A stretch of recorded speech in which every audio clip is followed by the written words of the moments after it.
Сәлем, менің 6 сынып оқушыларым. Бүгін біз 4-ші тоқсандағы БЖБ1-ді орындайтын боламыз, яғни бөлімдік жиынтық бағалаудың біріншісін орындайтын боламыз. Олай болса, қолымызға алып қараймыз. Бізде Our neighborhood тақырыбы берілген, біз сол тақырып өткен болатынбыз.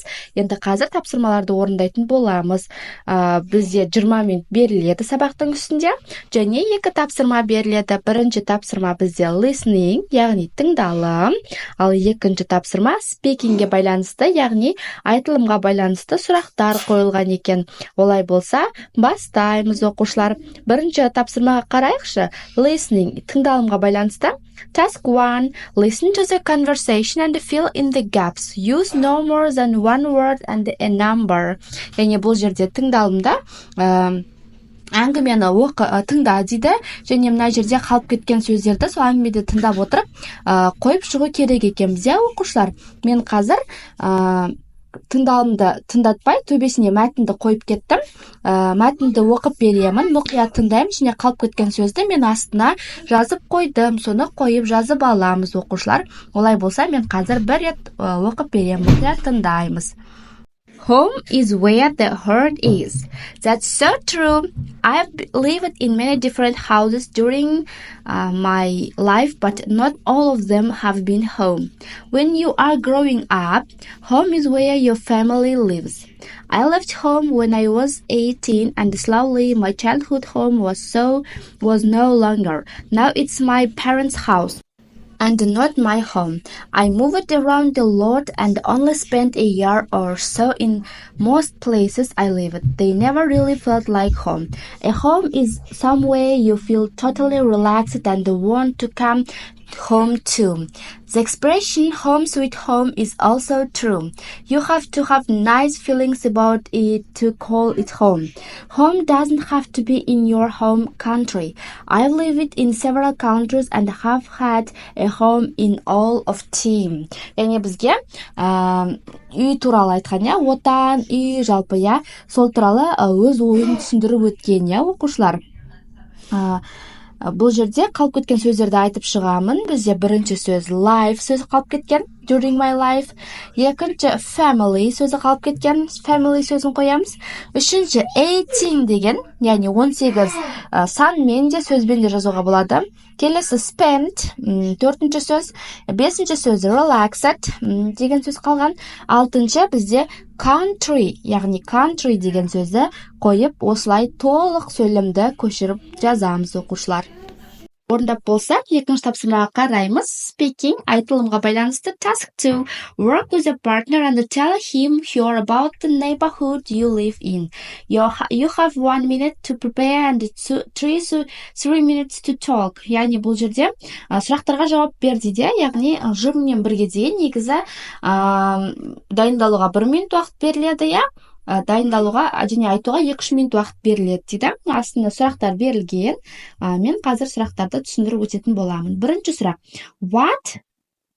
What do you like about the neighborhood? Why? Жалпы neighborhood деген бұл жерде тұрғылықты мекен жайың, тұратын жерің деп аламыз.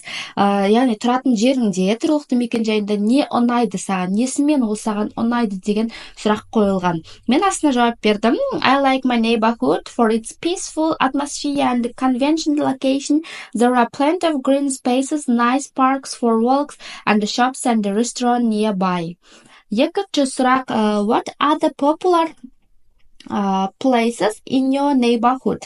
Яғни сен тұратын мекен жайда, тұрғылықты жерде қандай атақты жерлер бар деген сұрақ қойылған, Жауабы, popular place in my neighborhood includes the local parks, cafes, restaurants where residents often gather and socialize. Енді келесі сұрақ. What is the difference between a town and a city? Жалпы ағылшындарда бізде қаланы town деп те, city деп те атайды. Яғни олардың айырмашылығы неде деген сұрақ қойған. The main difference between a town and a city is typically based on population size and urban development. A town is generally smaller with a lower population compared to a city. Яғни town қаланы айтамыз, сити деп қаланы айтамыз, бірақ таун деген адам аздау тұратын жерді айтамыз, яғни кішкентай қала. Ал сити деген ол үлкендеу, адам көп орналасқан қаланы айтады екенбіз. Келесі сұрақ. What is the difference between rural and urban? Give examples деген. Яғни бұл жерде rural деген біз ауыл, және city деген, урбан деген қалалық, яғни ауыл мен қаланың айырмашылығы неде, мысалдар келтір деген, және астындағы сұрақты соған байланысты.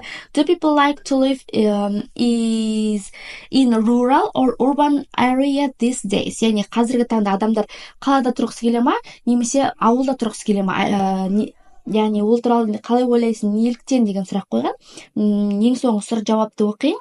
5-ші. Personally, I prefer living in a city because of the vibrant atmosphere, diverse cultural opportunities, and access to various amenities like museums, theaters, and restaurants. Cities are also offer more career opportunities and conventions in terms of transportation and service. However, some people may prefer the quieter pace and close-knit community of a town. It ultimately depends on individual preference and lifestyle priorities. Яғни бұл жерде қалада бізде мүмкіншіліктер көп, сол туралы қысқаша айтып кеткен оқушылар.